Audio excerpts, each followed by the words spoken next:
কি করছো রাইমা? এখন সবাই আমরা লাউঞ্জে বসে আছি, বসে পেছনে এরা পান খাচ্ছে।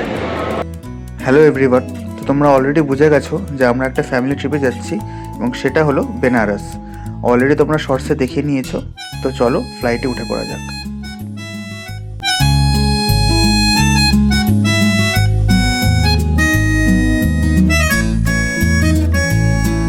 বেনারসে ল্যান্ড করার পরে আমরা একটা ক্যাব বুক করে নিলাম এয়ারপোর্ট থেকে এবং আমাদের হোটেল অলরেডি বুক ছিল, তো আমরা সেখানেই চলে গেলাম।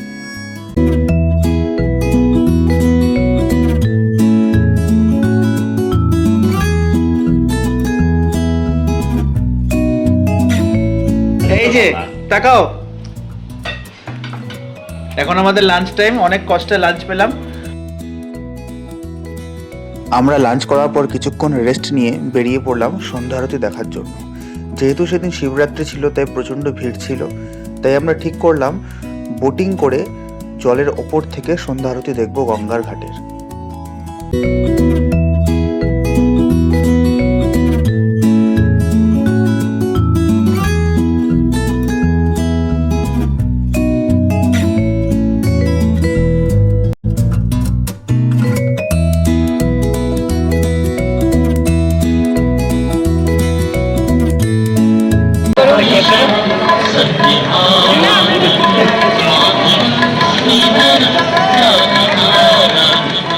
সত্যি অসাধারণ লাগলো এই সন্ধ্যা আরতি দেখে।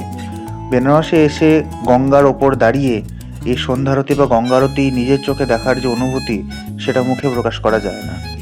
যাই হোক, সেদিন আমরা গঙ্গা আরতি দেখে হোটেলে ফেরত চলে গেলাম, কারণ আমাদের পরদিন আবার বেরোতে হতো। আরও দুদিন আমাদের থাকার প্ল্যান, অনেক জায়গায় ঘোরার প্ল্যান আছে, সেদিনের জন্য আমরা ফেরত চলে গেলাম। এই যে আমরা আজকে বেরিয়ে পড়লাম সেকেন্ড ডে এট বেনারস।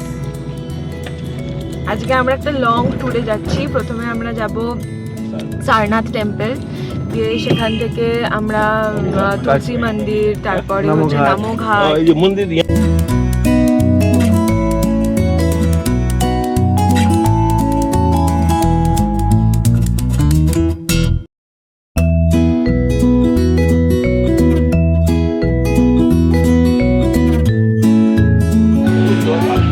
এখন আমরা সারনাথে আছি, খুব সুন্দর জায়গা। এই নিয়ে আমাদের গাইড দাদা।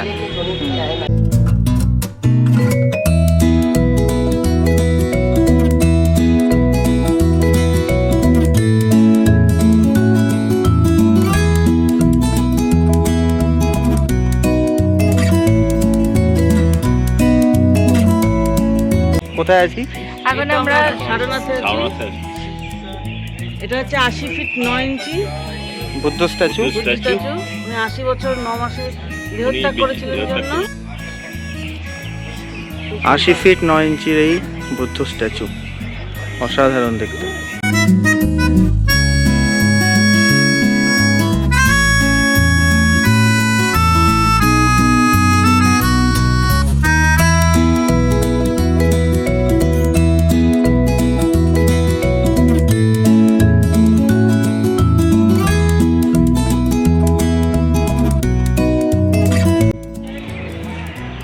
খুব সুন্দর এই জায়গাটা, প্রায় 1 ঘন্টা লেগে গেল আমাদের এখানে ঘুরতে।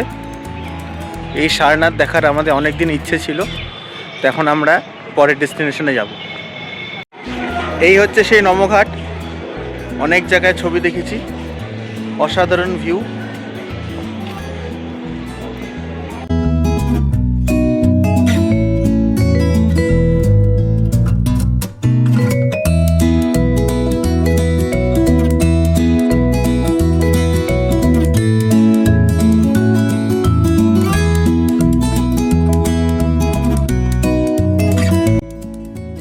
নমঘাটে কিছুক্ষণ সময় কাটিয়ে লাঞ্চ করার পরে আমরা বেরিয়ে পড়লাম পরবর্তী ডেস্টিনেশনের উদ্দেশ্যে। সেটা হলো রামনগর ফোর্ট। যদিও এর ভেতরে আমরা ঢুকিনি, তবে বাইরে থেকে দেখতে সত্যি খুবই সুন্দর লাগছিল এই ফোর্টটা। এটা দেখার পরে আমরা চলে গেলাম বিএচইউ দেখতে, অর্থাৎ বেনারস হিন্দু ইউনিভার্সিটি, যেটা ভারতের প্রাচীনতম বিশ্ববিদ্যালয়গুলির মধ্যে একটি, এবং ক্যাম্পাসটা এতটাই বড় যে দেখে শেষ করা যায় না। ভেতরে আমরা কিছুটা এক্সপ্লোর করেছিলাম এবং সত্যি ক্যাম্পাসটা দেখতে খুবই সুন্দর।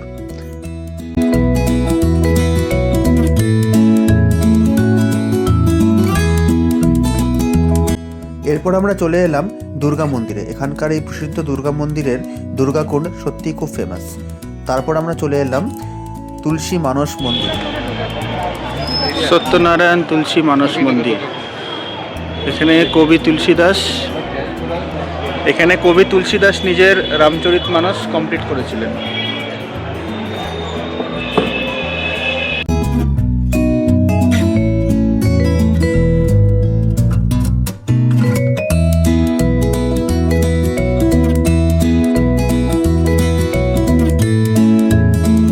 আমাদের এখন আজকে ডে 2 কমপ্লিট। আমরা সকাল থেকে ঘুরে ঘুরে এখন একদম ক্লান্ত হয়ে গেছি। এখন আমরা এই তুলসী মানস মন্দিরে বসে আছি মার্বেলের ওপরে। এখন বাড়ি যাব। পরদিন সকাল সকাল আমরা চলে এলাম আস্সি ঘাটে, কারণ আমাদের প্ল্যান ছিল সেখান থেকে নৌকোয় করে বিভিন্ন ঘাট দেখতে দেখতে পৌঁছে যাওয়া কাশী বিশ্বনাথ মন্দির। এই হলো সে আস্সি ঘাট। অসাধারণ লাগছে সকাল সকাল চলে এসেছি।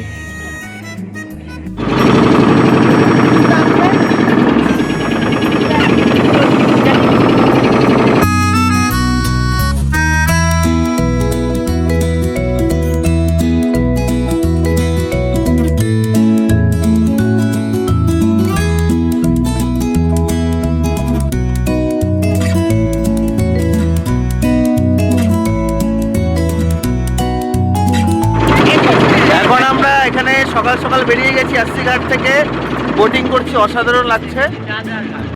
কি করছো রাইমা? কি করছো? এখন আমরা বোট রাইড করছি এখান থেকে আস্সি ঘাট থেকে। এবার আমরা যাবো মাটিকাটিকা ঘাট, ওখান থেকে কাশী বিশ্বনাথের মন্দিরে আমরা দর্শন করবো। আমার সাথে উঠে পড়েছি এখানে সাইবেরিয়ান সিগারের মাঝখানে ছবি তুলেছি। ভীষণই এক্সিরিয়াল একটা এক্সপিরিয়েন্স, ভেরি নাইস। এই সেই কাশী বিশ্বনাথের করিডোরটা, নতুন করিডোর বানিয়েছে। এটা মণিকর্ণিকা ঘাটের মধ্যেই। এখান থেকে আমরা বোটিং করে এলাম। এখন এখান থেকে আমরা কাশী বিশ্বনাথ টেম্পল যাব। এখানে পরপর অজস্র ঘাট আমরা দেখতে পেলাম। প্রায় সমস্ত ঘাট আমরা দেখে ফাইনালি পৌঁছালাম মণিকর্ণিকা ঘাটের পাশে এই কাশী বিশ্বনাথ করিডোরে। এটা গেট নাম্বার 1, একে গঙ্গা দুয়ারও বলে। বলা হয় মণিকর্ণিকা ঘাটে সব দাহ করলে সে আত্মার মুক্তি হয়, তাই সবসময় সেখানে সব দাহ করা হয়।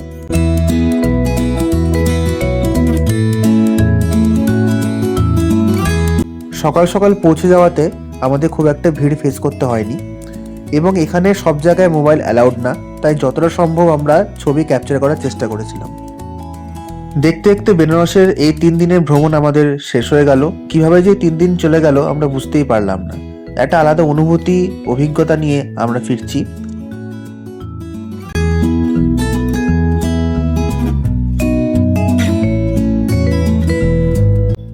যদিও আমাদের পুরো ট্রিপটা এখনো শেষ হয়নি, আরো অনেক জায়গায় যাওয়ার আছে, সেটা জানতে চোখ রেখো পরবর্তী ব্লগে।